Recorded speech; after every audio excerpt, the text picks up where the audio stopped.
Nigerian? Well, that's good.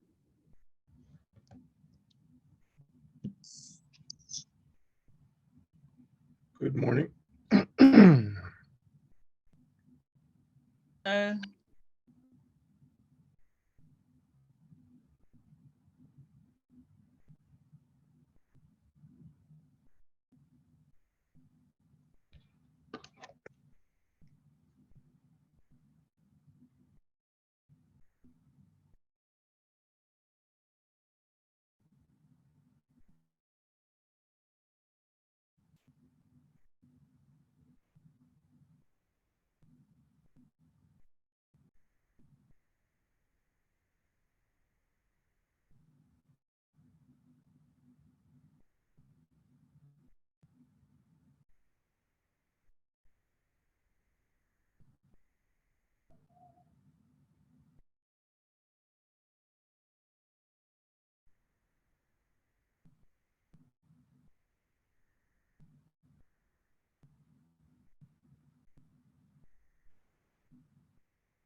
one of the results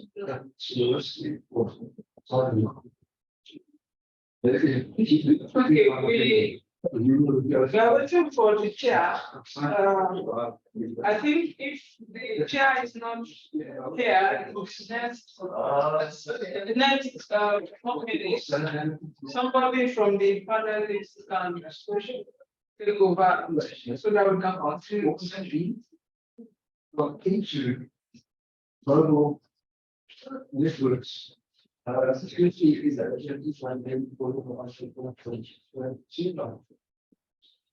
so we look at the rest. This is before me. The basic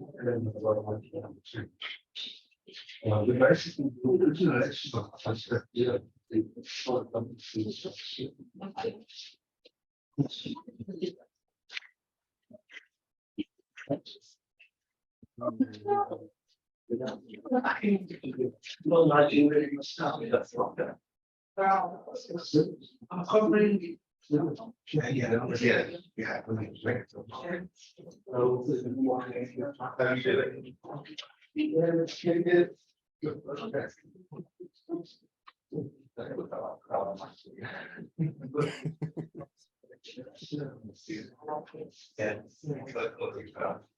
Did you go? Hello.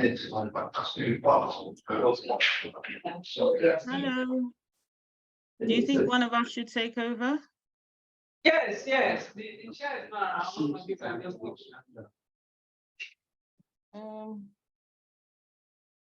There's,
Okay,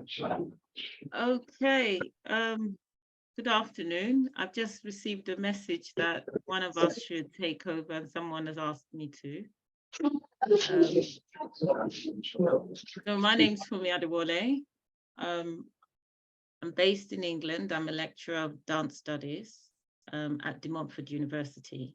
And maybe we should just start by each of us introducing ourselves, and then maybe one of us could just decide to go first.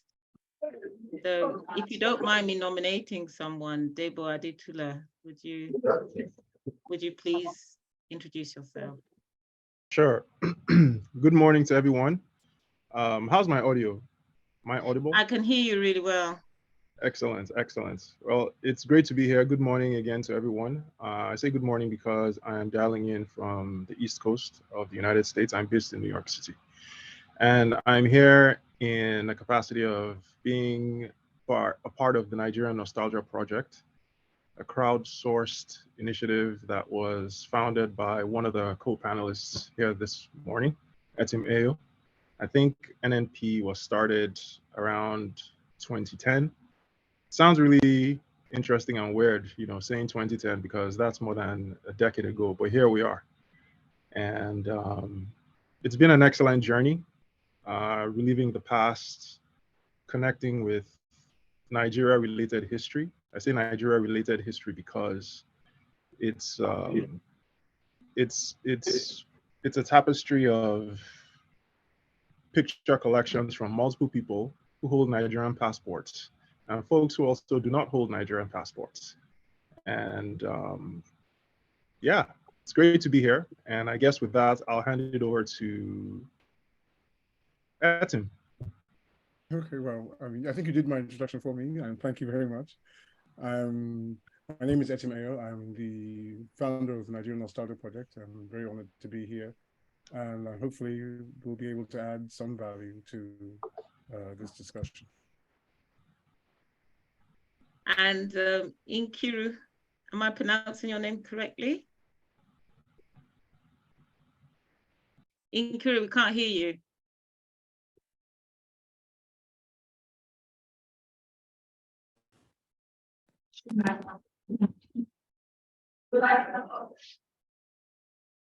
Can you speak so we can test if we can hear you? Hello.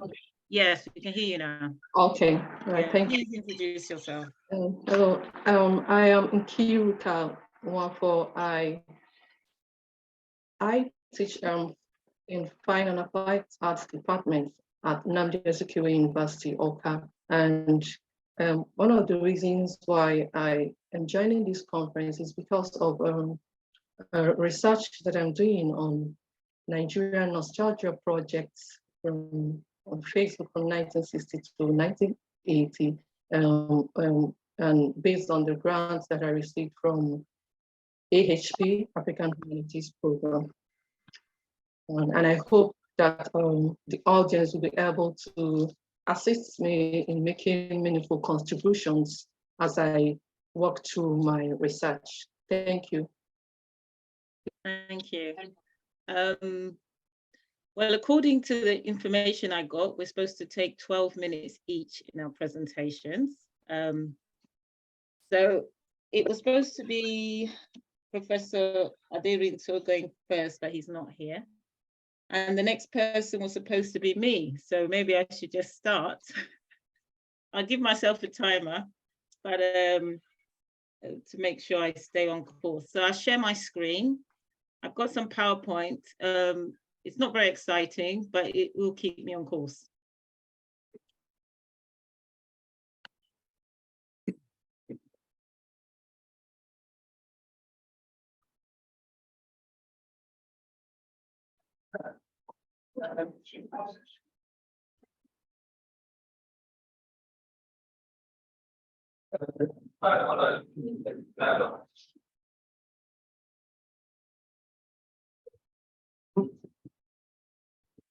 Okay, I hope you can see the screen, right?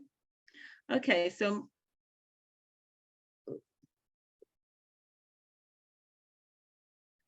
So as I said, my name is Fumi Adewale Elliott, and I'm going to be talking today about reconnecting with the culture and entertainment of Lagos through the Nigerian Nostalgia Project, especially of the 1980s and 1970s and 1980s.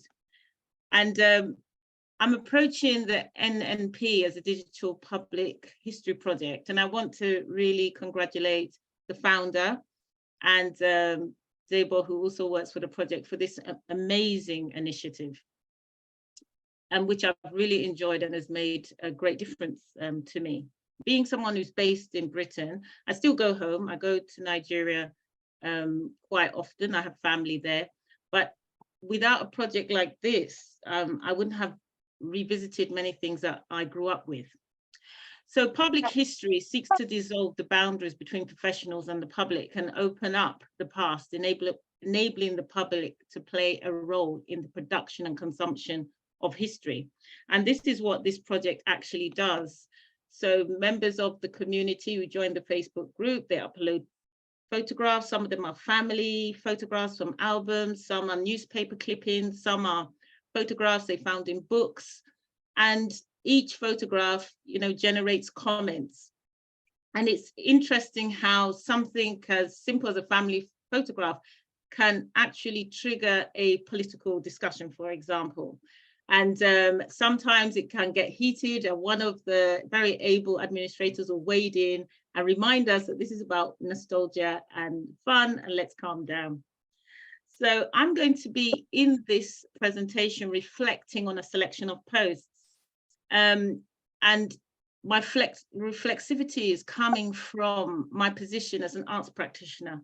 I myself, I'm a performer, and I'm a dramaturg, and I'm a dance theorist. And why I have to say this is that when I look through the archive that is forming on the Nigerian Nostalgia Project, I am looking with those eyes, the eyes of someone that is very interested in performance as an industry. And so that affects how I conceptualize some of the things I'm talking about. One of the things that have always interested me is how to write histories of performance in Nigeria, of entertainment, and also to reflect also on the possibilities of public history for formal and informal education in the country. So that is sort of impacting my critical reflections. So I'm going to look at 5 posts and see and share with you the ideas it brought forward for me. So this is a post that came up in 2013, way before I joined the platform. I joined the platform in something like 2020, and it was written by a Nigerian journalist. It's called Traces of Nigerian Entertainment Journalism. And he was saying post-war civil Nigeria activated a new social lifestyle in a country ravaged by years of civil unrest. The entertainment industry, supported by emerging media, began to experience cycles of life. The bands played on, the theaters breathed, and those entertainers disturbed by the war refreshed and returned to the scene and to mainstream media. And then he goes on to mention a number of performers like Baba Salah, the Green Day Theatre, and programs like Hotel de Jordan. And these were programs I watched as I was growing up in the 70s and 80s. And but what this post did for me when I engaged with it was to start thinking about those programs within a social history. The writer reminded me that these programs came after the Civil War, and that there was now an explosion of and why entertainment was so important then. And I wouldn't have thought of it from that perspective. He also pointed out the 80s, pop culture really took a turn in Nigeria, and I would agree with him because I was in secondary school at the time, and there was a band from St. Greg's that called Afege that started, who were friends of my brother. And so encountering this post, I began to see something personal to me become part of a more national history. And it's interesting that people who are from different parts of the country, different generations, different religions also had this same experience and started discussing the same experience. And I began to feel very, I think, in touch with my citizenship as a Nigerian, as well as, you know, I'm a Yoruba person, but I began to get in touch with being a Nigerian citizen. And so it created a shift for me. And this is another post that it really interested me, and it's about Bobby Benson. Now, Bobby Benson was really big when I was young. He made a song called Taxi Driver. But what this post tells us, and it was Kehinde Thomas who put it up, was that Bobby Benson learned to play in the Nigerian army, in the Nigerian Navy, actually. And he then stopped off in Britain, refused to get back on the boat, and started developing music along with people from other nationalities, because the Navy exposes you to people from around the world. And it took me into a history about Bobby Benson, which I didn't know. And began to see how the Nigerian Navy, Army also created an international context, and the institutions that we're part of and, you know, involved with on a day-to-day basis had played a role, you know, in creating this context. Now, this post is actually from this morning, because I went onto the website this morning and took part in a debate about Festac. Now, Festac 77 is a fantastic festival, which I encountered at the age of 8. And I think it's one of the reasons why I went into the performing arts. But this morning, a lady, Catherine Heath, she's a white woman who was a young girl who was with her parents in Nigeria in the 70s, put up this post.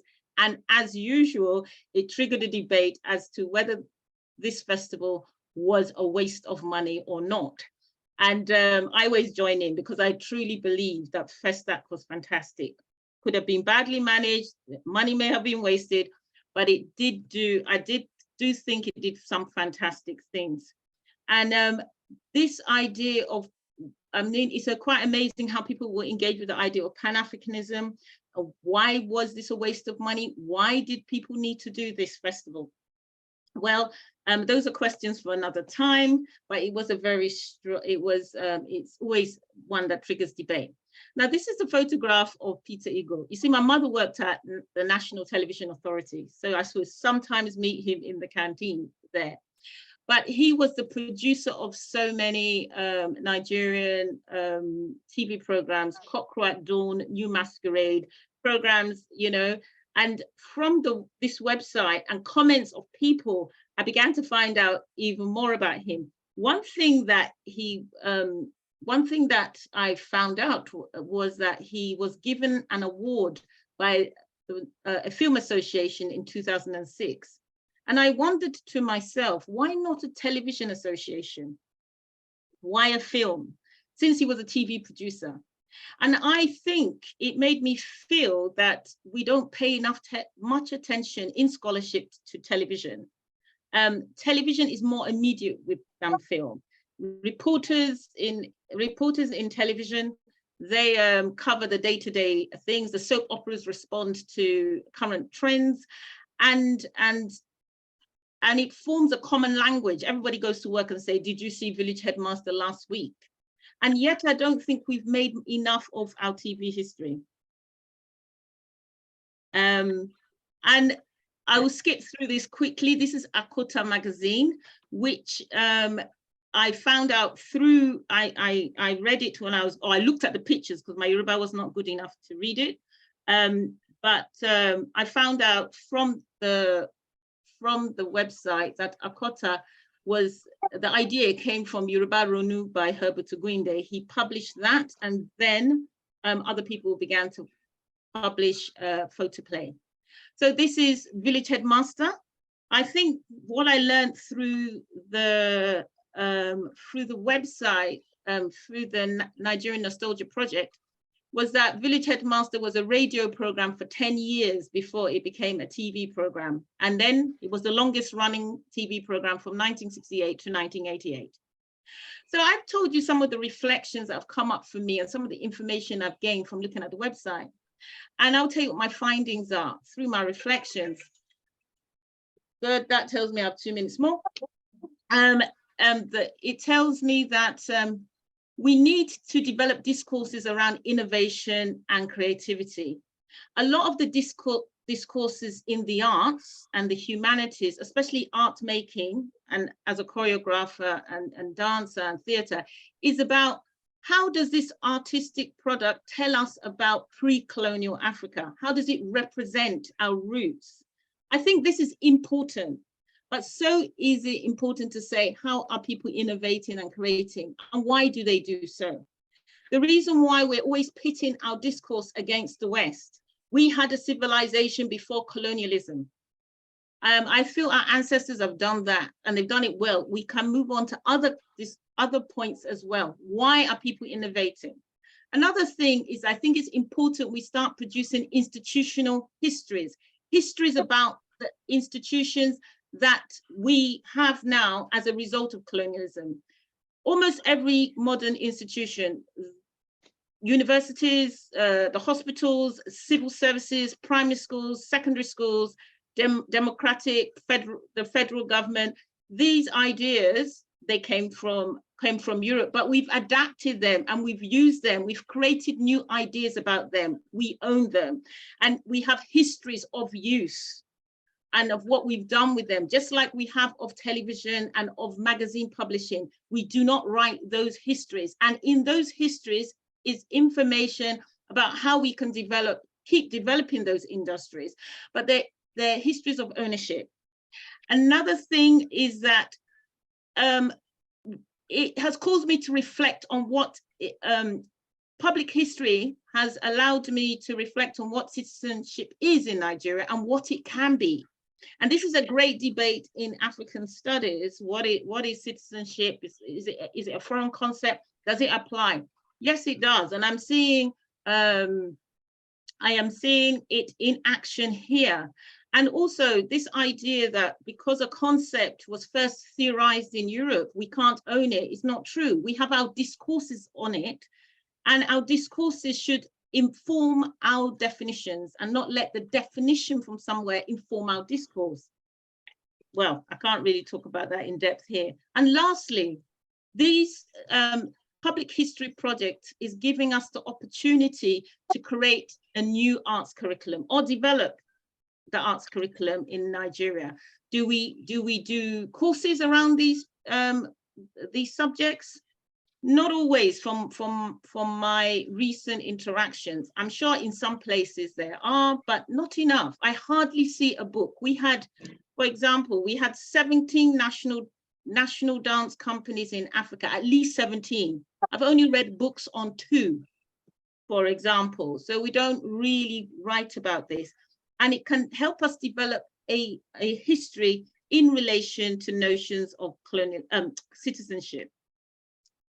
So in my argument this morning, when someone said, was Festac a waste of money? I argued that it was not, and that the cultural memory that Festac has created around the world, the memorabilia of Festac, the texts that exist in archives around the world, the connections made with people, they exist and they still are there, ready to be mined, ready to be utilized, ready to create a history of hope for Nigeria. Thank you very much.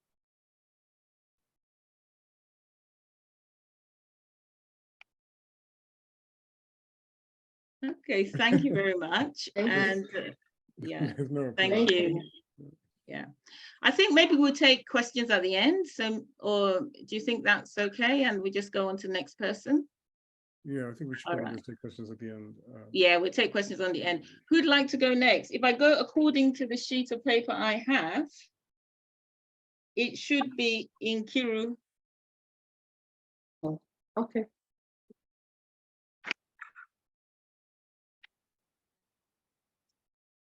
Okay, Yeah. thank you.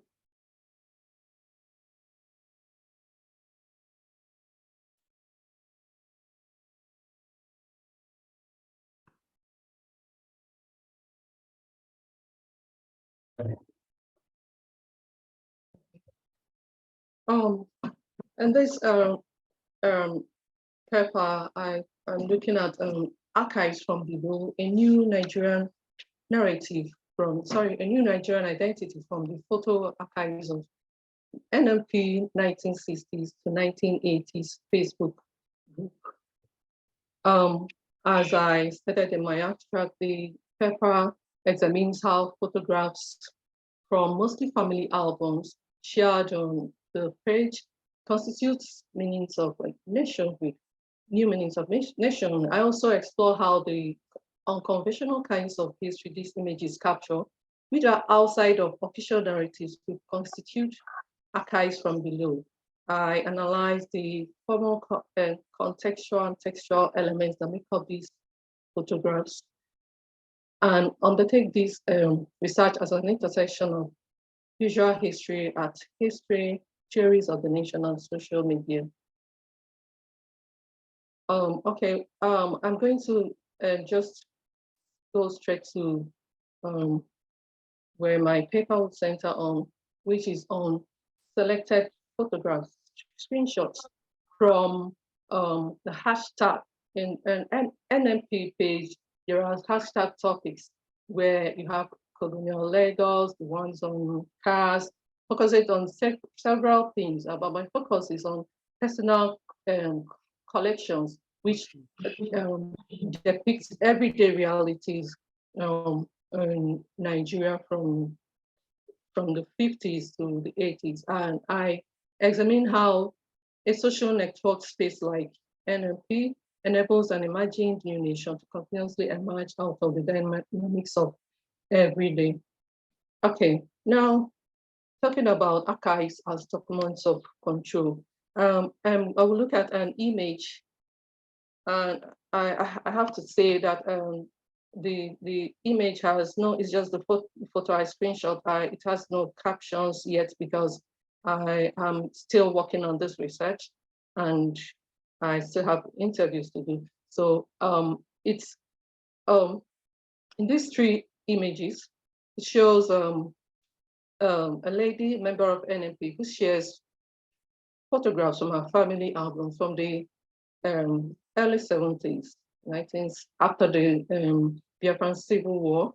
And through her photographs, she tells about her family's accomplishments, how they were able to struggle and persevere, and some of the many things that her family accomplished within a short time, like building of the house. You could see here where they're opening the house and there is a lot of entertainment going on. And in here, her mom is celebrating her cat that she bought. Then in the other one shows also leisure life in, I think this was before they moved to Eastern Nigeria, where they lived in Enugu. Okay, through these images, I compare these images to Michel Foucault's critique of archive and how they kept out alternative experiences. This is more so as official archives are determined by power relations that may have left gaps.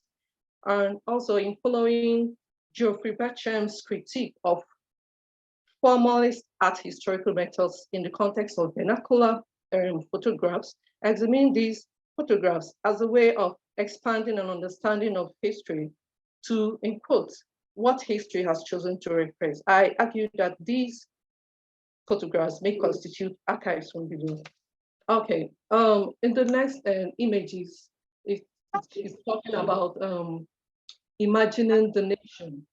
Here I look at, I selected a photograph from the member who shared this photograph arrived Nigeria in the mid-50s with his parents. His parents were educational and medical expatriates, they were missionaries coming to Nigeria, and they lived in southeastern Nigeria. In the photograph, he's pictured spot from the forts from the left. And he wasn't able to identify all those who were in this photograph. It was another member who was from the community, Igede Ikiti, where he lived, that was able to identify all the other children or friends that were in this photograph.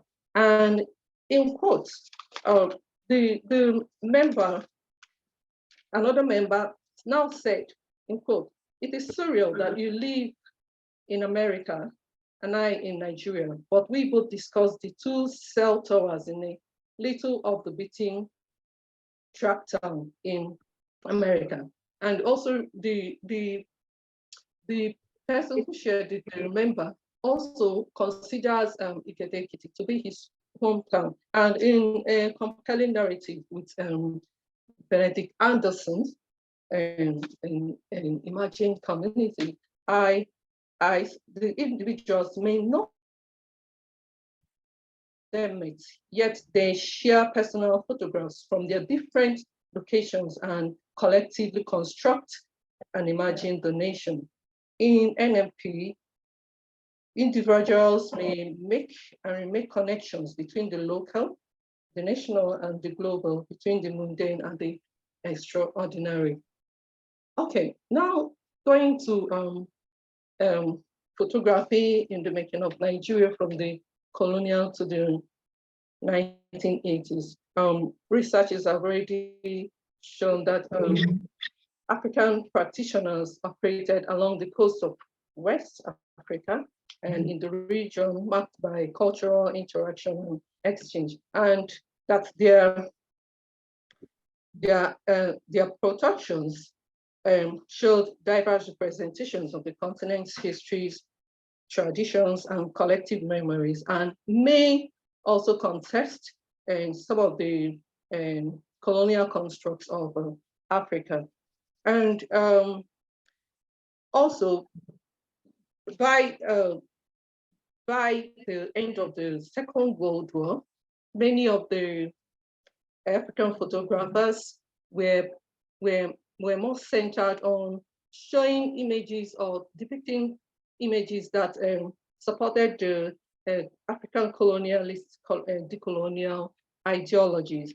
And in Nigeria also, we had British civil servants who were leaving because they were looking because of the decolonial and the preparations for the independence. Many of the British civil servants were leaving while they were replacing them with local Nigerian photographers. And by the 1960s, hello, okay. By the 1960s, we have journalism, photojournalists of Nigerian photographers of the 1960s, showing Nigeria's political challenges from independence in the 1960s to the Civil War of 1967 and to 1970. And in the 1970s, when the country was recovering from the war and the oil boom, we also had a lot of influx of Polaroid cameras, which meant that we had more commercial and more amateur photographers, and by that we had more people who were able to take records or photographic records of their everyday lives. Okay. And we go to the next one, which is about personal photography and 21st century social media practices. Recent scholarship has shown that the emergence and proliferation of lighter and more portable digital devices, social media platforms and practices from the mid-2000s enabled people to capture, share, control, and archive photographs in multiple ways. John Smith had written about how the invention of scanning apps on digital devices such as smartphones have made it easier and quicker to incorporate analog photographs into various social media platforms. And Zizi Paparas Charisi, also in her book, argues that the internet has become a different sort of public sphere that she calls private sphere, which enables people convey their personal opinions, sentiments, and identities online, and also contest the confines of the traditional private sphere. NMP provides a similar kind of public sphere and private sphere twist because personal photographs move from the confines of a traditional private sphere, that's the private albums and family albums, physical albums, to a more networked public space. And also NMP challenges the power dynamics of traditional public space, that is the physical archives, the libraries, and the museums, by becoming a public sphere where everyone shares personal images and narratives that may be excluded from national narratives.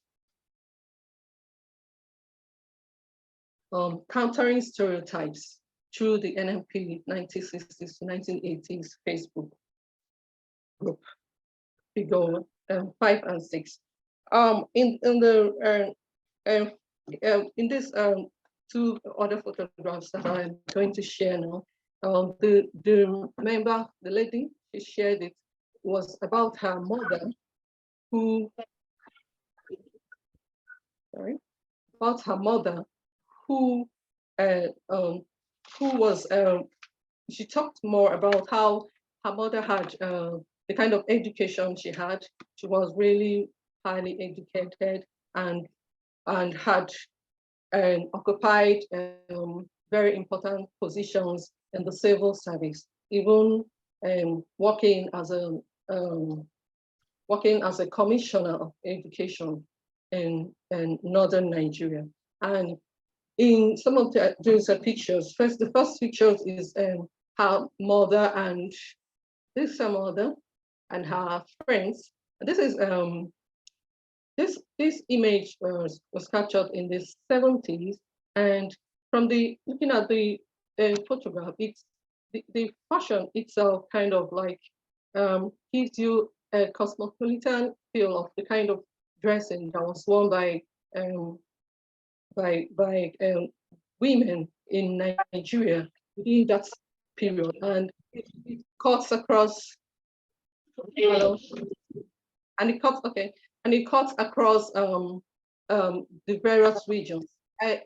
When I showed this image to someone and asked the person, who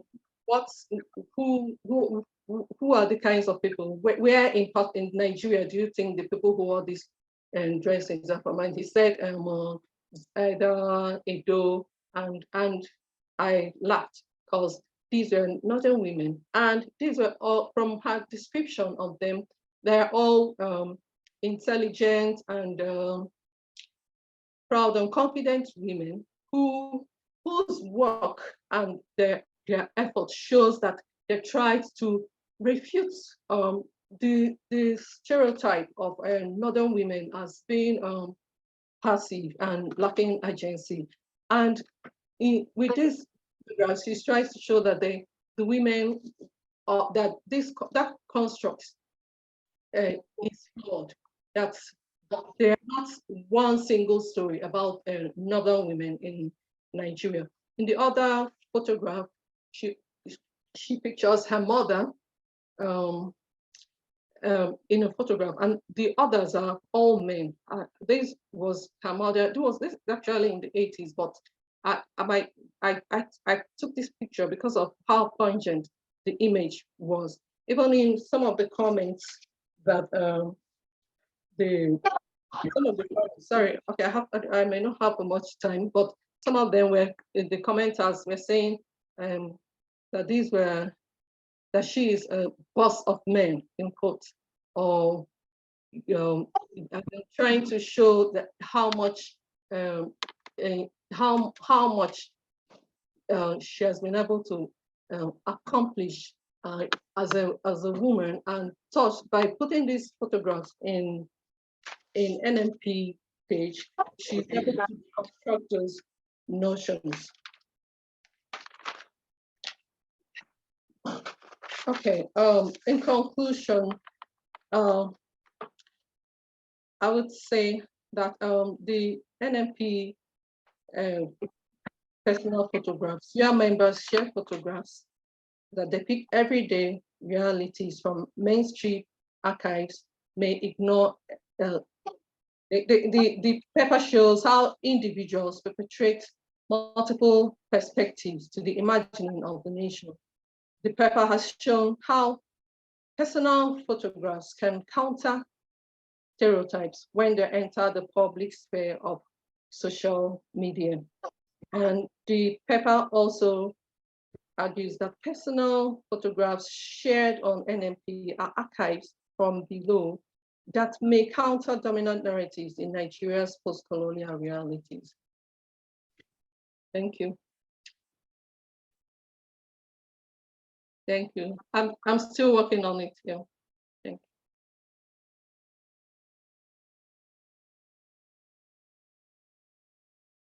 you. Okay, so moving quickly on, we'll go to Debo Adetula.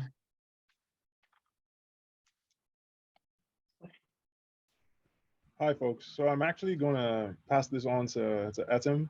I don't have any presentations prepared.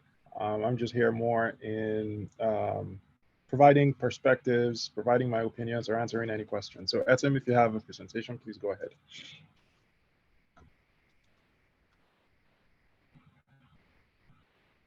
Okay, so can you hear me now? First of all, okay, so very quickly, I want to say thank you to everybody who's come, who's listening, who's I'm just as shocked as anybody, I suppose. Just I'm totally honored by the fact that you all have taken time to actually study some of the benefits and the characteristics of this online approach to history gathering or history collection that the NMP has been doing for the past 12 years. I'm going to talk.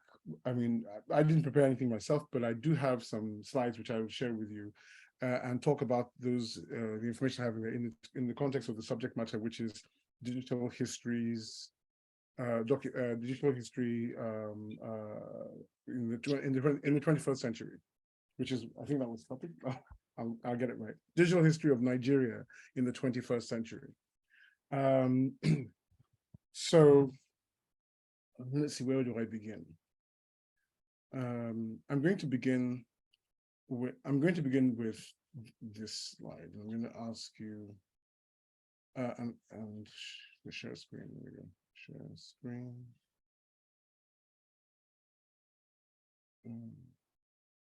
There it is. Okay. Share.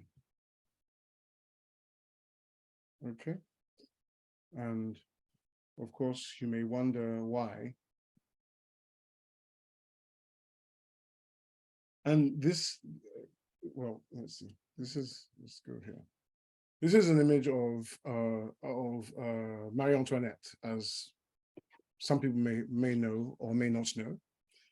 But usually when I start these discussions, I always start with, an image of Marie and ask the audience what they actually feel or what they know, or what was the first thing that comes to their mind when it comes to Marie Antoinette. And of course, I get back a bunch of different responses. Some people say France. And these are Nigerians, by the way. So some people say France, some people say let them eat cake, some people say guillotine, some people say all kinds of things like that. The same, now let me take that same discussion, and we have that same discussion in America. And we have that discussion in America, and I ask the American people the same questions, and they will say, let them eat cake, France, and all those other things that we mentioned before. So typically, this is what people know generally, and this is what the people generally associate with France, French Revolution, etc. This image of Marie Antoinette. Now, if we do the same thing for African characters or Nigerian characters of Varanwe, Idia, Amina, right? We ask the same Nigerian group of people, who are these people? You get, some responses. Nowadays, you get some responses. Back 10 years ago, you would get an absolute blank. Nobody would be able to answer. But now you get some responses because these people are a little bit more familiar. People remember the names. Now, you take the same discussion to America or any Western, and everybody draws a blank again. So what we recognize is that there is a very, very big problem. There's a knowledge gap that exists not only for the rest of the world, but also amongst Africans about these very important African figures. Because Ovorare, for example, Idia Amina are just as important to African or Nigerian history as perhaps Marie Antoinette is to Francis. And this has very serious, that lack of knowledge and that gap in knowledge has a very serious consequence, if you like, in our real world today. But before I get into that, what I want to say, the question I'm trying to answer is, why are digital histories, or why are digital history is important in the 21st century, particularly for Nigerians? But why is it important for Nigerians? And which kind of goes to talk about, which kind of tries to explain the role that the Nigerian Nostalgia Project is really aiming to take hold of. And so we find that there are two things. First of all, there are issues that we have within Nigeria itself, and particularly when we talk about diversity in Nigeria is a huge component of who we are. And so diversity has been taken advantage of by politicians and politics, etc., which have real consequences in terms of the kinds of leadership and things like that we have. We find that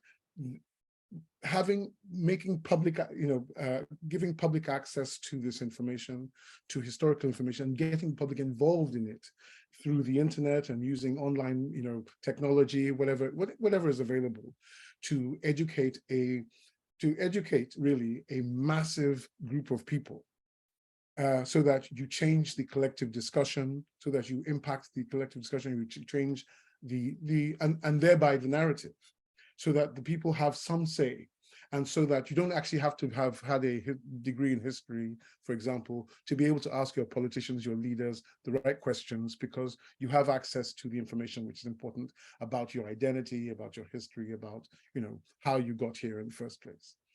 And so that's the reason why I think that it's very important for us to document in this way, and to make sure that the public also has access to the information that we are collecting. So NMP is involved in 4 major activities, which is behind the scenes, and this I'm talking now behind the scenes of what the online experience, which Nkiru's talked about and Fumi has talked about. So we're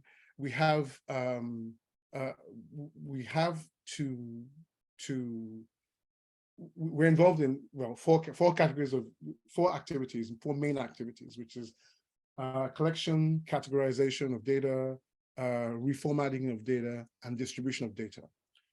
The way that we hope to be able to have the impact that we seek is really by using the information that we collect and categorizing that data. After categorizing that data, reformatting the data into consumable or digestible,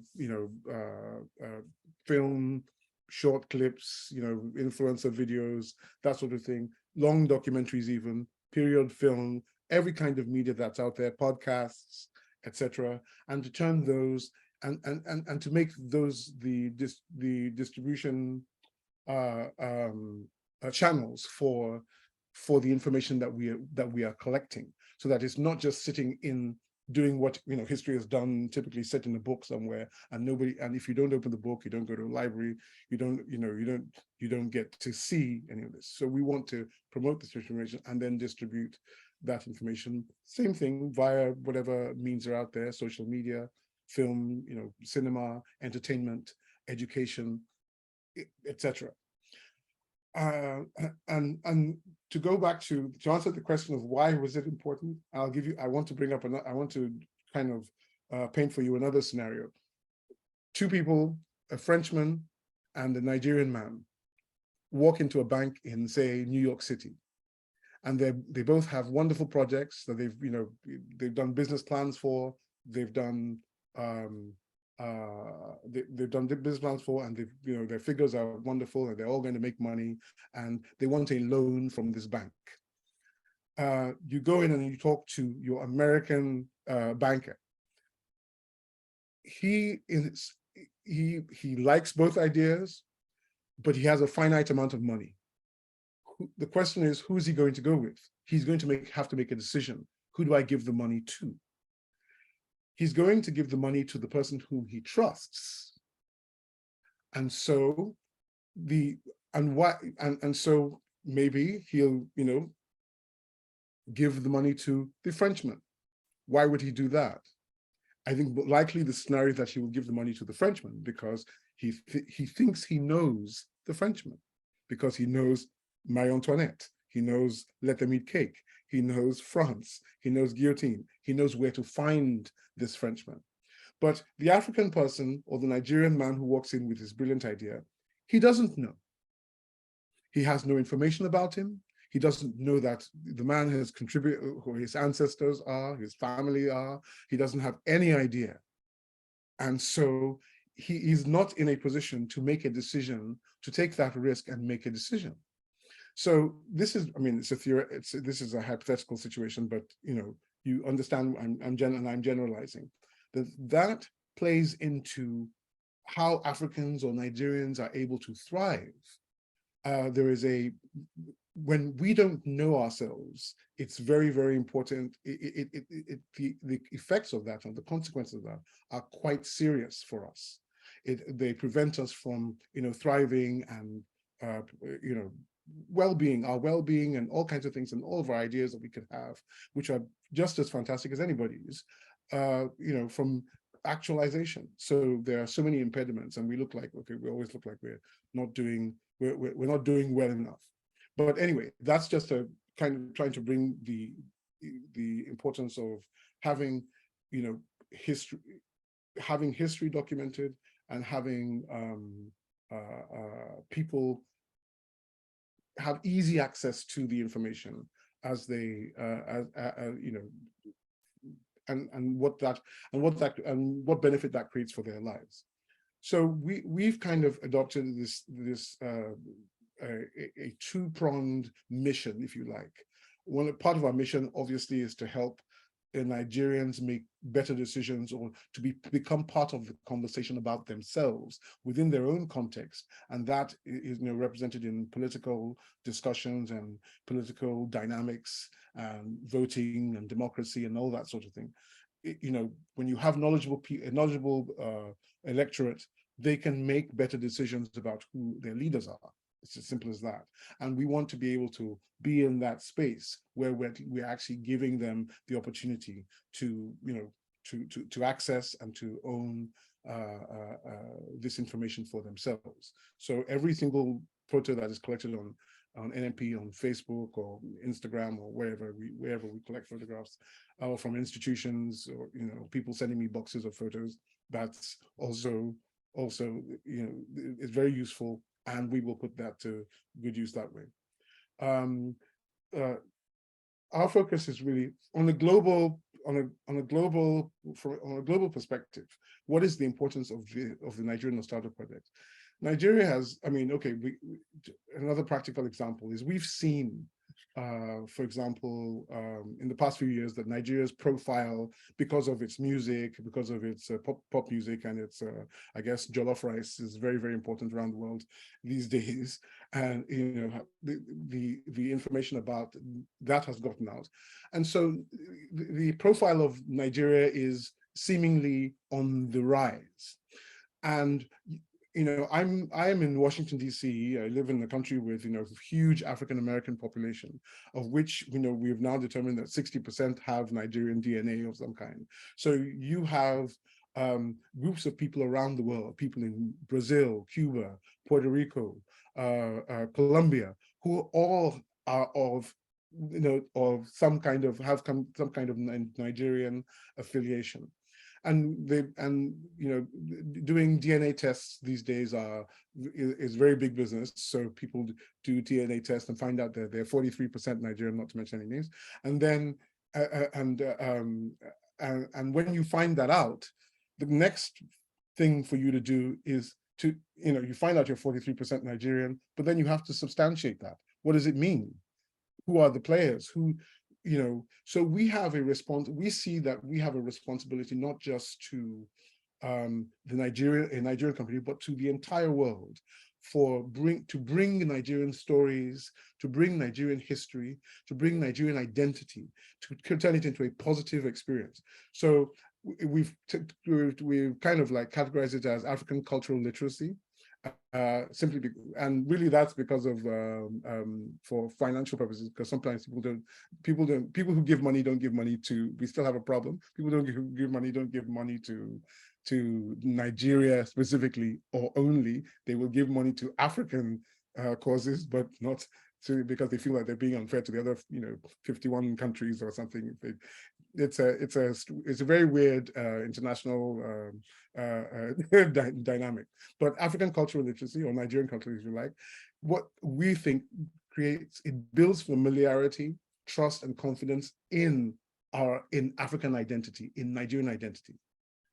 And that has benefits for both Africans and for non-Africans. For Africans, we bridge generational gaps that improves their life experience and their well-being, and as we described in their whole existence politically, and that's on this side. And then for non-Africans, we help when we tell African stories that that have universal application, with universal context, with African characters and African context, and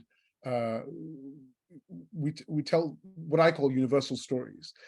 This helps that people who are not African can relate to, can find meaning in for their own lives.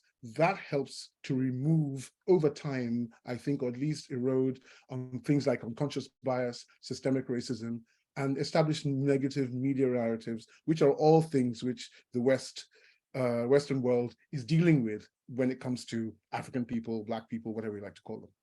So we see in there the importance of, and that's really the role that we see ourselves in putting out stories, which involves writing, researching, and which involves production, making films, podcasts, radio programs, TV programs, etc. These are all big, mighty things that obviously we have to grow into, and spaces that we have to go into, and which will mean collaborations and I guess collaborations and working with universities, academic institutions who can bring people like Nkiru, like for me, and those are fantastic opportunities for us to be able to bring to do research about certain subject matter that is Nigerian, and to turn in our reformatting process. In other words, if we're trying to make a film, we have to be able to substantiate with facts and make sure that what we put out is of great value to all audiences, or to global audiences, and to be able to achieve that that literacy that we're aiming for. And I hope that this kind of gives you a nutshell of what our thinking is behind the Nostalgia Project, in the 21st century, this is where we find that there is a need for us to substantiate African identity, African history, African experience, African and African culture, in such a way that it is consumable by the entire world. And is that my 12 minutes? I wasn't counting. Yeah, that's 12 minutes, that's him. It's 12 minutes, okay, thank you. Yeah. I was doing Debo's part too, there you go. Yeah. The chair has arrived, Olivier Coates. He had a connection problem, so it should come. Are you in Nigeria at the moment, Olivier? No, I'm not. I'm in England. Okay, I was going to say you might have an excuse with the electricity, but Oh no, I don't have a NEPA outage here, unfortunately, to blame. But we do sometimes have other kind of network problems. But thank you very much for I heard, I think, most of Etem's presentation, and I'm sorry to have missed the first two presentations.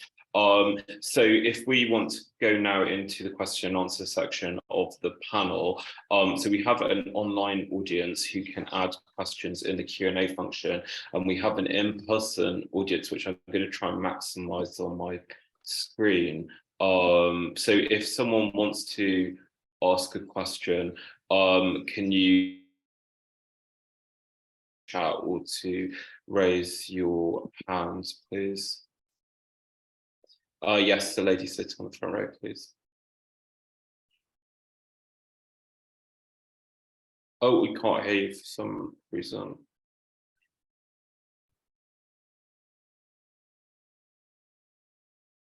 the Zoom on the conference is muted. Oh, I don't Is it think still muted? I. Is it fine Okay. now? Okay, Oh, so yeah, thank thank you. you to the panel. Thank you, Oliver. I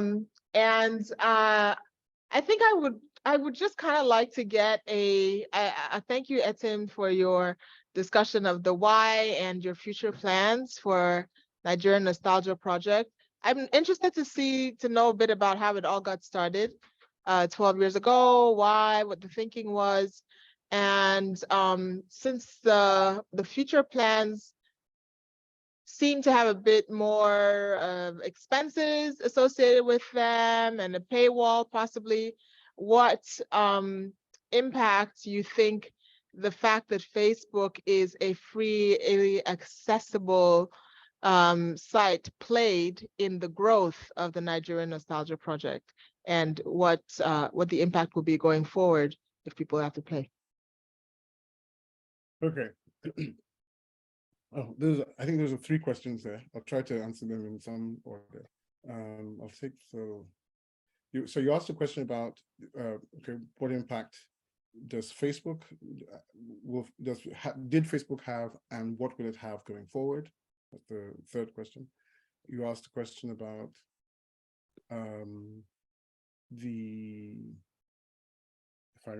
I'm trying to, okay, I've got to articulate this right. The origins of the project. The origins of the project. There you go. I'm sorry. Okay, that's a funny story. This was 12 years ago. I think Nigeria was celebrating 50 years of independence, and at the time, I was a much younger man with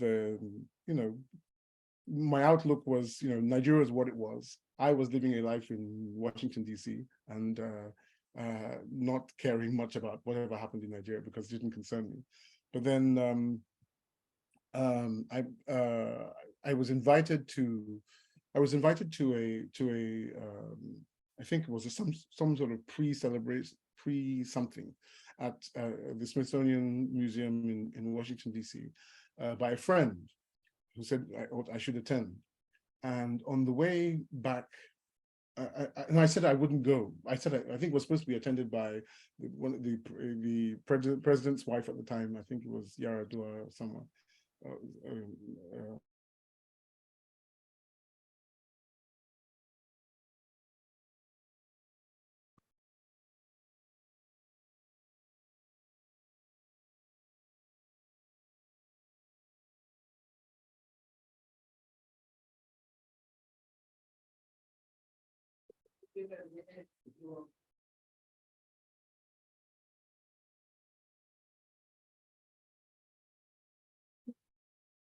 That was my kind of mindset, and he accused me of being unpatriotic, and that was where the conversation ended. And I got off the phone, but by the time arriving when he was talking to me, and by the time I got home, I was crying. And because he had called me, and I was, angry at myself for why was I crying, because he said I was unpatriotic. I know how patriotic I am, but I can't help the situation. I've got to do what's best for me. Anyway, so I got home and I sat down, and I got on Facebook for some reason, and I was thinking about what is the thing that we need to celebrate as Nigerians. And so I started to think about my own Nigerian experience, how I was born, my parents, and what kind of existence I had, which I felt. I mean, I was born in the late. I was born in the 70s, and so I grew up in the 70s, okay, in Nigeria, which for me was an idyllic time to grow up in Nigeria. And so the memories that I had were captured in my parents' photographs of whatever their existence was. And so I went to my parents' house, and I asked do you have an album of old? So they gave me the albums, and I took them and I started scanning those and posting them on Facebook. And then I created the group. Of course, this all happened within 24 hours. So I was posting the photographs, and yelling. I think at the time, yelling at my wife was in the kitchen. I was yelling at her. What am I going to call this? The Nigerian Nostalgia Project came out, was the end of that conversation. And that was how it started. I didn't know that anyone was actually going to join or to be a part of it. But a week later, somebody else started to post photographs as well. And I thought, okay, who are you? And I said, you have more photographs. And this was Uche Naikone. And I sent him, he said, yeah, but I don't have a scanner. My scanner's broken. I said, really? I said, go on Amazon, and I sent him I bought a scanner and sent it to him in Boston, where he lives, and he started posting. So this was really the genesis of the Nigerian Nostalgia Project. Did we have all this, intellectual notion behind it at the time? No, to be honest, we did. I mean, that was not what I was trying to make an argument to myself, but it organically grew into something that meant some more to other people. And so throughout the years, I've had to think about, okay, first of all, how do we manage people? Because then people started to join. It was very difficult to get people to share personal photographs at the beginning, but then they did after about, I think, 2.5 years, they started to do that. And then we got to the 4th year where people started saying, you haven't put my photos up there, why haven't you? So we went full cycle. It was those were the origins of that really was the origin of the Nigerian Nostalgia Project. We did develop some thought similar to what we still have now. So the mission didn't actually change from the beginning. It was the same mission, it just needed to be articulated. I was doing something, so whatever, fancy, mission we have today is really the same as what it was in the beginning, except for it was on a much smaller scale in terms, it was just me answering those questions. I don't know whether that helps to answer the question about what the origins were. Yeah, that's great. That's great. Thank you. Thank you. As far as Facebook is concerned, Facebook was a means of reaching a very large Nigerian audience in a very short space of time. That was what it was in the beginning. That is what it has always been, getting people to share, to talk, to have conversations. And luckily, we've been able to get good people in, people who have knowledge, people who have we've had plenty of people who have first-hand knowledge, who have since passed on, but who have had first-hand knowledge of some of the events which have been posted in there, and also academics like yourself. And then a lot of the people who are just casual researchers are absolutely enthralled by history. And for those who are not so much involved in history, they've been also able to get involved because it's the first time they've been, they've encountered this kind of information. So Facebook will continue as one of the collection mediums, if you like, that's part of our strategy in terms of collecting. We do collect from foundations, and we do collect from individuals, and we do collect physical photographs from those people. But we also, but as an online an online sharing experience is one of the ways that we do collect. So do we have any further questions from the floor, please? Or online? Let me just go into the Q&A. Okay, I'm just going to do the online question, and I will come back here. So anonymous attendee asks, have you conducted a survey regarding the impact of your project? If yes, what were the results? I assume this is for Atom as well. Okay, you have, I mean, you're about to expose, there's some things that we haven't done. The impact, we have not done a particular survey about the impact of our project. That is the straight answer to that question. But we do surveys on what, on the output. In other words, if we produce program, if we do produce a documentary, we produce a post or something of that nature, that it's output, we do look at what the responses are in terms of. Debo, does your hand, does that relate to this answer, or is that a different question that you have? Because you have your hand. Oh, you don't anymore. Yes, it actually relates to both. Okay. Whenever you want me to comment, just let me know.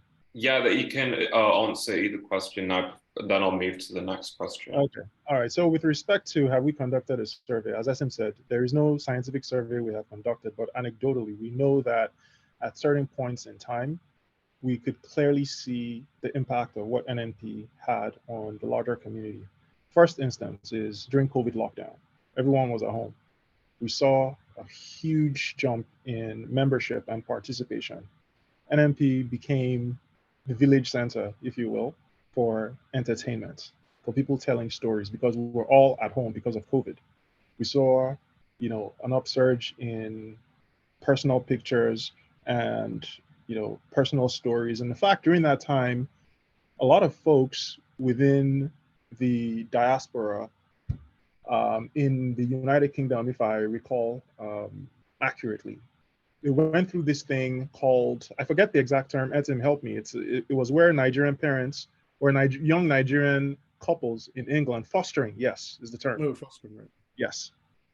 The topic of fostering was huge during COVID lockdown. And for someone like me, who is a I think I belong to Gen Y.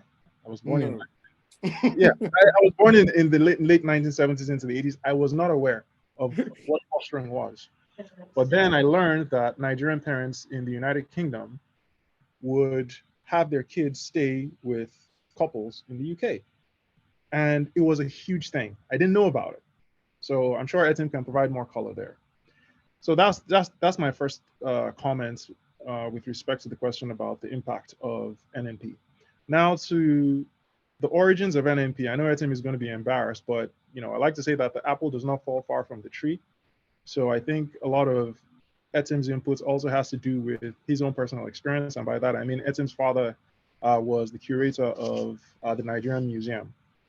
And he also mentioned a gentleman who was instrumental in the beginning stages of NNP, and that is Uchenna Ikone. Uchenna is a walking encyclopedia when it comes to music within Nigeria. So one of the things I've learned about NNP is that there's so many contributors who may not be associated with institutions like universities, but they have a wealth of knowledge. And I continue to pressure this particular gentleman, Uchenna, to publish a book.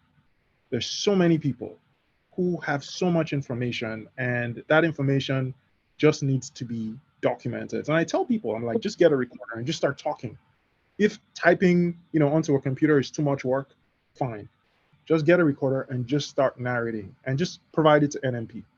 Because 50, 70, 20, 100 years from now, folks who are Nigeria minded are going to treasure this information. And that's actually my own agenda here. I want to see information archived so that people in the future can look back and get a good understanding of our dynamics. Because I know how much I have learned about Nigerian history. And I'll close with just one more thing.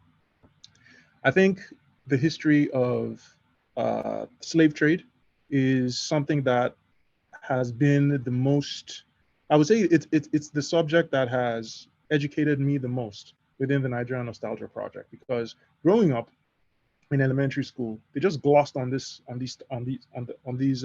topics. And I remember watching Roots and thinking that Kunta Kinte's story was out there. I didn't realize that it happened in our backyard.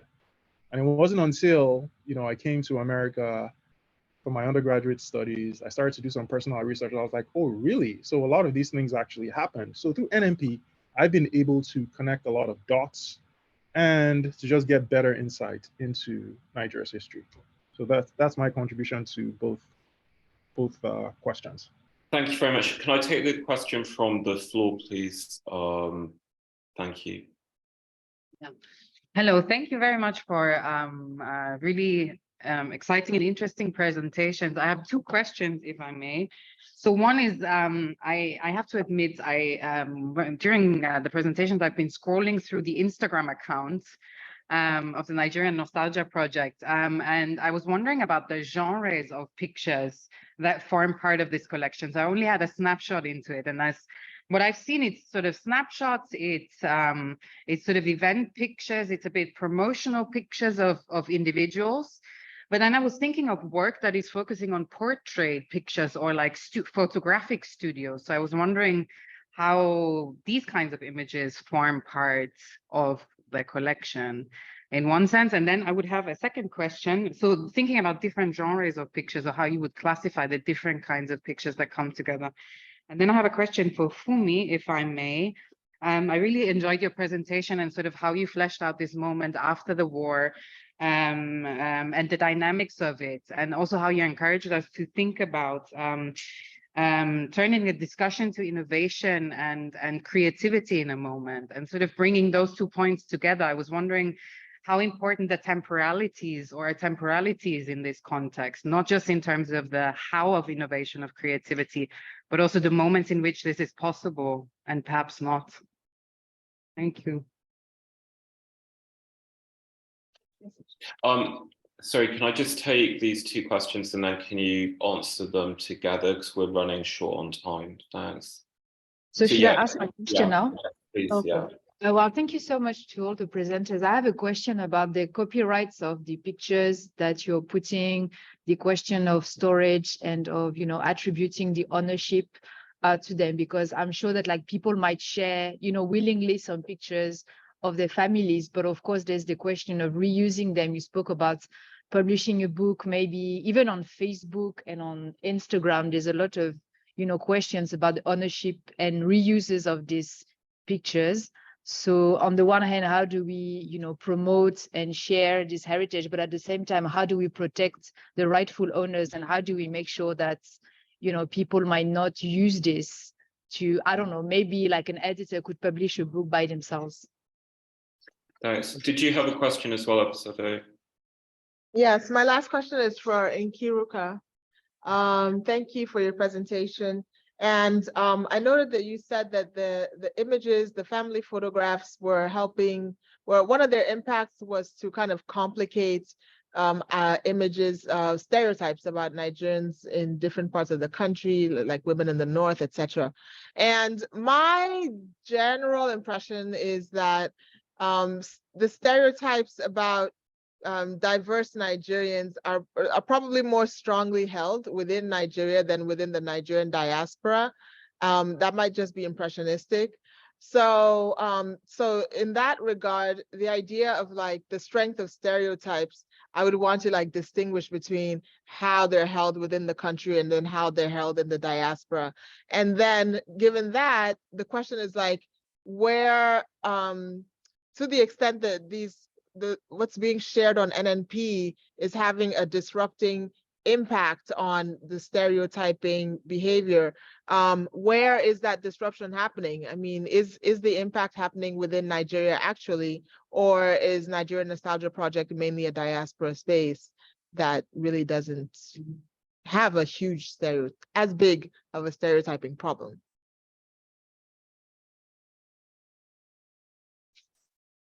So, which question do you want to answer first? Yeah, Etim, Wait, do you want to- our tech volunteer also has a question. Thank you.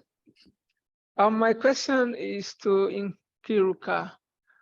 I want to ask about generalization and stereotype, because if we're talking about stereotype in the North or about the Northern women, I believe that there are different or many ethnic groups that have, different behaviors and cultures, even dressing. So what is the relationship between generalization and stereotype in that context? So perhaps we can hear from Nkiruka first, because they haven't had an opportunity yet to respond to questions, and then we'll move back to the other questions. Well, okay. As for me, when it comes to stereotypes, it doesn't necessarily mean that what. Okay. Now let me get back to the first question you asked about where is the disruption happening? Is it in the is it in the diaspora or in Nigeria? But for me personally, I'm looking at this disruption as happening within a social mediated space. That is the NMP space. That is where, from my own perspective, this disruption of perception of how people are perceived, people are from different regions are perceived, begin to change before moving into the actual physical space within this 21st century. And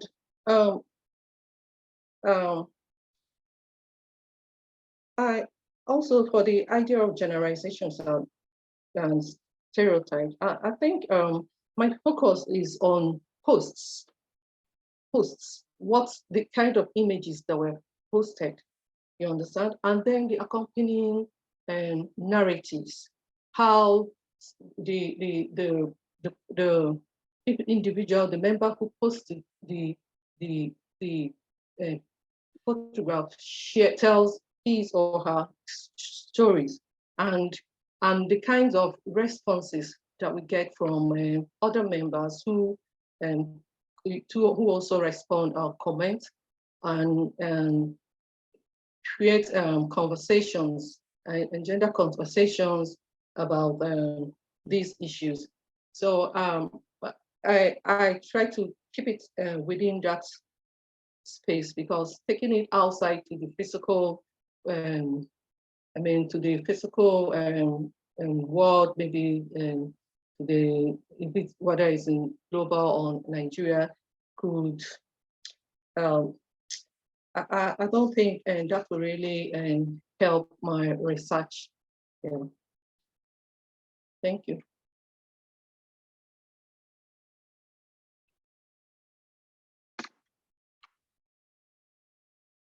Okay. I think I'm done. Okay, thank you. Is there any other question?